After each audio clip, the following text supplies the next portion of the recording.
ہمارا لباس صحابہ کے خلاف ہے تو ہماری معاشرت بدل گئی. اسی طرح کھانے کا نظام ہمارا جو ہے وہ بھی جو ہے وہ صحابہ کے طرز کے خلاف ہے.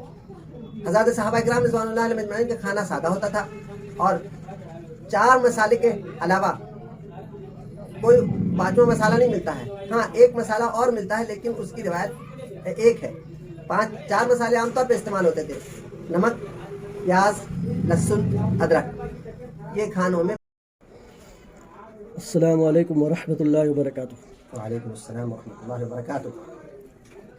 محترم ناظرین و سامعین حضرات، الحمدللہ آج ہمارے درمیان میں حضرت مولانا حکیم محمد ابوبکر صاحب ندوی موجود ہیں، اور آج کا موضوع ہے کہ جو صحابہ کرام کے زمانے میں اللہ کی مدد اور نصرت کا جو نزول تھا اس تعلق سے آج کے زمانے میں کیا معاملہ ہے. بسم اللہ الرحمن الرحیم. الحمدللہ رب العالمین والصلاة والسلام علی سید المرسلین وعلى آلہ واصحابہ اجمعین ومن تبعهم بإحسان إلى يوم الدین. اما بعد، اعوذ باللہ من الشیطان الرجیم. بسم اللہ الرحمن الرحیم. قل ان کنتم تحبون اللہ فاتبعونی یحببکم اللہ ویغفر لکم ذنوبکم. وقال رسول اللہ صلی اللہ علیہ وسلم من تشبہ بقوم فهو منهم، او کما قال علیہ الصلاۃ والسلام. محترم اور عزیز دوستو، اس وقت جو یہ اکثر لوگوں کے ذہنوں میں سوال آتا ہے کہ جو صحابہ کرام رضوان اللہ علیہم اجمعین یا اسلاف کے ساتھ اللہ کی غیبی مددیں تھیں آج کیوں نہیں ہیں، تو اس کی کیا وجہ ہے. اس میں غور کیا جائے تو پتہ یہ چلے گا کہ اللہ محبت جس سے کرتا ہے اللہ اس کی مدد کرتا ہے. چنانچہ قرآن شریف میں اللہ تبارک و تعالیٰ نے محبت کے سلسلے میں فرمایا کہ تم اے نبی جی کہہ دو کہ اگر تم اللہ سے محبت کرتے ہو، جو کسی سے محبت کرتا ہے تو وہ یہ چاہتا ہے کہ اس سے وہ محبت کرے. تو اگر تم اللہ سے محبت کرتے ہو، یعنی تم یہ چاہتے ہو کہ اللہ بھی تم سے محبت کرے، تو میری اتباع کرو، یعنی حضرت محمد صلی اللہ علیہ وسلم کی اتباع کی جائے. یحببکم اللہ، اللہ تم سے محبت کرنے لگے گا. جب اللہ ہم سے محبت کرنے لگے گا تو اللہ کی غیبی مددیں ہمارے ساتھ ہوں گی. رسول اللہ صلی اللہ علیہ وسلم نے فرمایا کہ جو جس قوم کی نقل کرے گا اس کے ساتھ ویسا معاملہ ہوگا. من تشبہ بقوم فہو منہم، جو جس قوم کی نقل کرے گا اس کے ساتھ اس کا معاملہ ہوگا. یہود و نصارہ اور کفار و مشرکین اللہ کے دشمن ہیں، ان کے ساتھ اللہ کی مدد نہیں ہو سکتی، اس لیے کہ اللہ تبارک و تعالی ان پر غصہ ہے. جیسے کہ قرآن شریف میں سورہ فاتحہ میں کہا گیا غیر المغضوب علیہم، اللہ ہمیں ایسے لوگوں میں سے نہ بنا جن پر تیرا غضب نازل ہوا، تیرا غصہ ہوا.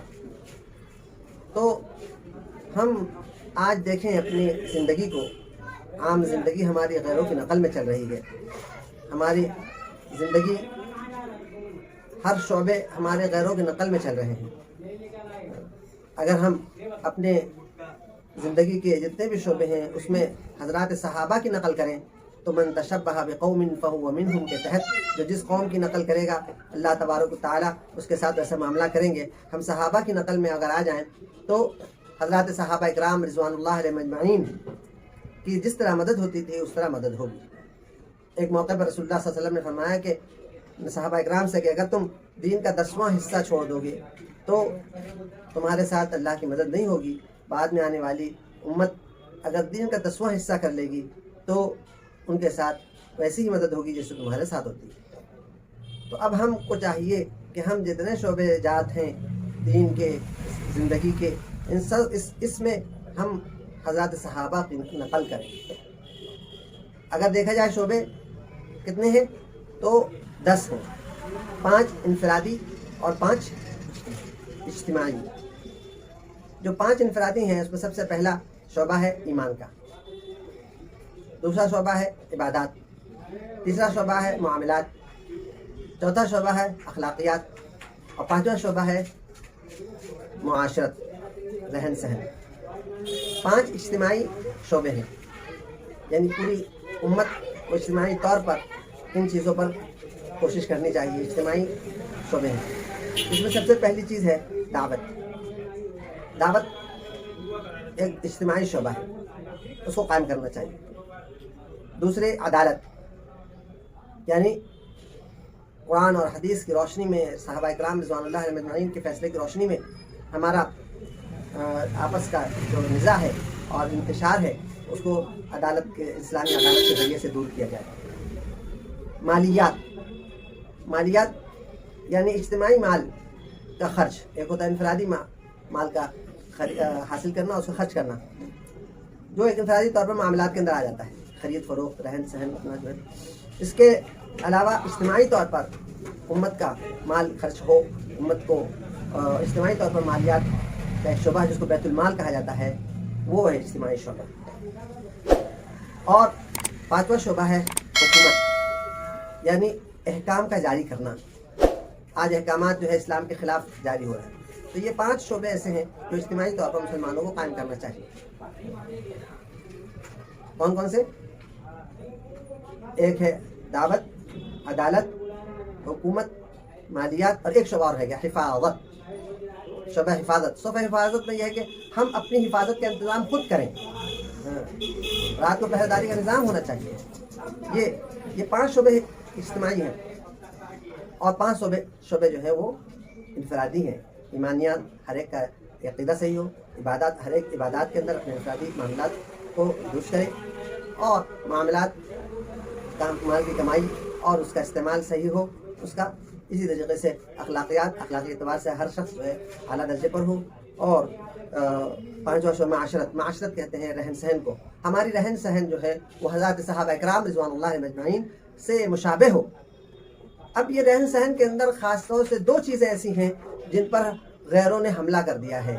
سب سے پہلی چیز ہے لباس، کہ انہوں نے پوری دنیا میں اس بات کی کوشش کی ہے کہ مسلمانوں کا لباس بدل جائے اور حضرات صحابہ کرام رضوان اللہ علیہ مجمعین کے لباس سے بالکل مختلف ہو جائے. چنانچہ پوری دنیا کے اندر انہوں نے اپنے لباس کو، جو یورپ کا لباس کہلایا جاتا ہے، حالانکہ یہ نہ عیسائیوں کا لباس ہے نہ جو ہے یہودیوں کا لباس ہے. یہ یورپ کے جنگلی لوگوں کا لباس ہے جو یورپ کے اندر عیسائیت پھیلنے سے پہلے جو لوگ وہ جو لباس پہنتے تھے ان کا لباس ہے. یہ ٹائی جو پہنی جاتی ہے، یہ ٹائی جو ہے وہ عیسائیوں کی کوئی مذہبی چیز نہیں ہے، بلکہ وہ دیومالائی مذہب جو عیسائیت سے پہلے یورپ کے اندر پایا جاتا تھا، اور اس کو اس مذہب، وہ دیومالائی مذہب جو دیوتاؤں پر جس کا عقیدہ تھا، ان کا یہ عقیدہ ہے کہ مارس جو ہے جو ایک دیوتا ہے، وہ شفا کا ذمہ دار ہے، لوگوں کو شفا دیتا ہے، اور اس کا پیغمبر سانپ ہے. تو اب اگر کسی کو بیماری سے بچنا ہے یا بیماری کو اپنے سے دور کرنا ہے تو وہ گلے میں سانپ کا تعویذ پہن لے. اسی لیے ٹائی ہر زمانے میں فیشن میں تبدیلی آتی ہے، لیکن ٹائی میں کوئی تبدیلی نہیں آتی ہے، کیونکہ وہ تو ایک عقیدے کے ساتھ منسوب ہے کہ سانپ گلے میں ڈالنا ہے، سانپ کی شکل بنا کر. تو یہ تعویذ کے طور پر گلے میں کو زمانے میں جبکہ جو مالائی مذہب چلتا تھا وہ پہنتے تھے. آج اس کو ماڈرنائزیشن کے نام سے اس کو پھیلا دیا گیا ہے. تو اس طریقے سے جو ہے آج ہمارا لباس صحابہ کے خلاف ہے تو ہماری معاشرت بدل گئی. اسی طرح کھانے کا نظام ہمارا جو ہے وہ بھی جو ہے وہ صحابہ کے طرز کے خلاف ہے. حضرات صحابہ کرام رضوان اللہ علیہ مجمعین کا کھانا سادہ ہوتا تھا اور 4 مسالے کے علاوہ کوئی 5واں مسالہ نہیں ملتا ہے. ہاں ایک مسالہ اور ملتا ہے لیکن اس کی روایت ایک ہے. 4 مسالے عام طور پہ استعمال ہوتے تھے: نمک، پیاز، لہسن، ادرک. یہ کھانوں میں 4 مسالے استعمال کرتے تھے. آج ہم پتہ نہیں کیسے کیسے مسالے اور کون کون سی چیزیں استعمال کر رہے ہیں. جو دوائیاں ہیں ان کو ہم نے غذا بنا لیا. اب بتائیے طبیعت پر خراب ہو اور بیماریاں نہ بڑھیں تو اور کیا ہوگا؟ کوئی دوائی کو غذا بنا لے تو کتنی غلط بات ہے. ہاں یہ کالی مرچ کا ایک روایت ملتی ہے، لیکن حضرات صحابہ کرام کے اندر عام طور پہ کالی مرچ کا استعمال نہیں تھا، لیکن روایت ایک ہے. تو ہم کبھی کبھی جو ہے کالی مرچ کا استعمال کر سکتے ہیں.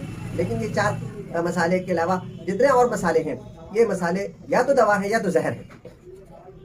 جیسے کہ ہلدی یہ دوا ہے درد کے لیے. اسی طریقے سے تیز پتہ ہو کہ یہ دارچینی ہو یا اس طرح کی اور چیزیں، یہ سب دوائیاں ہیں جن کو ہم نے غذا بنا لیا اور روزمرہ کے مسالوں میں ہم استعمال کر رہے ہیں.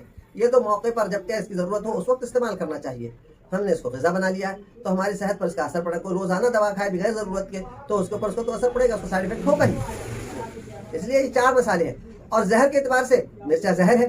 یہ جو دراز مرچ ہے, دراز جس کو کہا جاتا ہے, لال اور ہری مرچ, یہ زہر ہے جس کو باقاعدہ میڈیکل سائنس کے اندر زہر قرار دیا گیا ہے, پوائزن لکھا گیا ہے. اور اس کے اندر جو کیپسائسن پایا جاتا ہے وہ ایسا زہر ہے جو اعضائے رئیسہ, دل, گردہ اور تمام چیزوں کو نقصان پہنچاتا ہے, اور خاص طور سے آنکھوں کی نظر پر اس کا جو ہے بہت اثر ہوتا ہے. بہادر شاہ ظفر کو جب قید کر کے لے کر گئے تھے تو کیپسائسن جو مرچ کے اندر پایا جاتا ہے اس کا آئنٹمنٹ بنا کے ان کی آنکھ میں لگایا جاتا تھا تاکہ وہ اندھے ہو جائیں, اور اندھے ہو گئے تھے بعد میں. آج ہم اس کو روزانہ استعمال کر, زہر ہے وہ, اس کو روزانہ استعمال کر رہے ہیں. اب یہ جو معاشرت ہے, رہن سہن, اس کے اندر یہ 2 اہم چیز ہیں, کھانے پینے کا انداز اور دوسرا کپڑے پہننے کا انداز. اس میں ہم جو ہے غیروں کی نقل میں چلے گئے ہیں. اگر یہ شعبے کو ہم سنبھال لیں, معاشرت کے شعبے کو ہر شخص سنبھال لے اور اپنے اندر جو ہے صحابہ اکرام کی طرز پر لباس اور صحابہ اکرام کے طرز پر کھانے کا انداز استعمال کر لیں, تو ایک شعبہ سمجھو ہمارے قابو میں آ جائے گا, اور یہ 10واں حصہ ہوگا. 10 شعبے میں سے ایک حصہ اگر ہمارے قابو میں آ گیا تو یہ 10واں حصہ ہو گیا. اب 10ویں حصے پر اللہ کی غیبی مدد کا وعدہ ہے, اس طریقے سے جیسے صحابہ اکرام رضوان اللہ علیہم اجمعین کے ساتھ ہوتا تھا.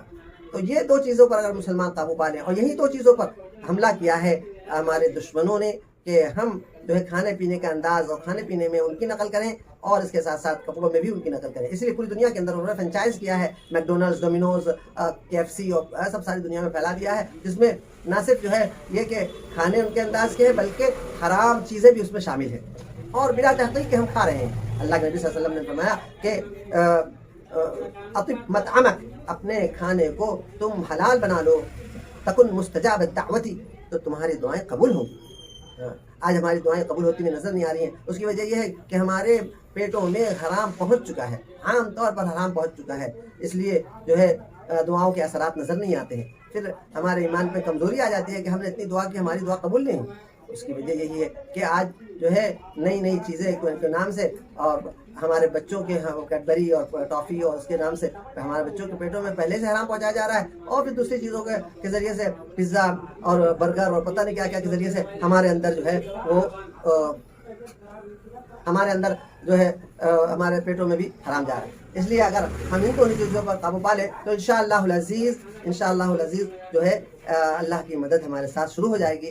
بس ایک نسخہ ہے جس کو اگر امت اپنا لے تو انشاءاللہ بہت فائدہ ہوگا. وآخر دعوانا ان الحمدللہ رب العالمین.